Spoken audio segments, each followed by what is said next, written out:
You guys know the deal. First I post the No Nuance November, then I go into the nuance. So when I say pixel art isn't real, I'm not saying that it doesn't exist. Of course pixel art exists, and pixel artists are super talented. Like, being able to make a detailed image out of just a few pixels takes a lot of training and a lot of creativity. And I applaud people who spend a good portion of their life to perfecting the trade. I'm friends with a lot of pixel artists. You kind of can't avoid it when you work in the industry. And I love supporting their work.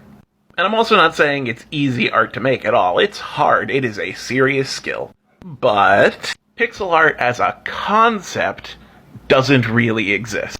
Because first of all art is made of pixels. Most art, even high-def art, you could see the pixels if you zoom in enough. So the concept of pixel art is art in which the pixels are the point, where the pixel style is the core of the art. That is something that has never existed in gaming. Like, of course sprites existed, and sprites were made of pixels. We all know what, like, the Mario or the Mega Man sprite looks like. But these sprites were originally made so that people would not see their pixels.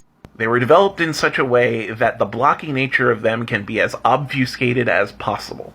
As many people pointed out, in old CRT monitors, scan lines across the screen would actually smooth out pixels so they looked less blocky. And artists back in the day would use this, along with the refresh timing of TVs, to make things look a lot smoother than they do on modern TVs. So original sprite art was meant to look not blocky. It's the opposite of pixel art. But when we started emulating systems, we saw graphics processed in a way that they weren't originally processed, on monitors that were not the original monitors that these games were meant to be played on.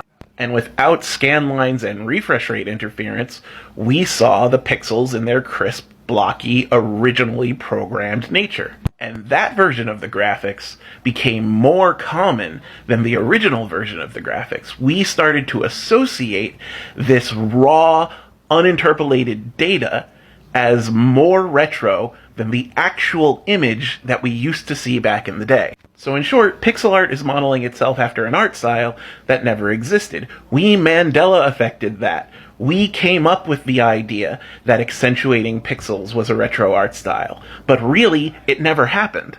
In fact, there is an entire Twitter account dedicated to showing these differences. It's called CRT Pixels. It's amazing. Here we could see the difference between a sharp pixel Terra from Final Fantasy VI and a blurred pixel Terra from Final Fantasy VI.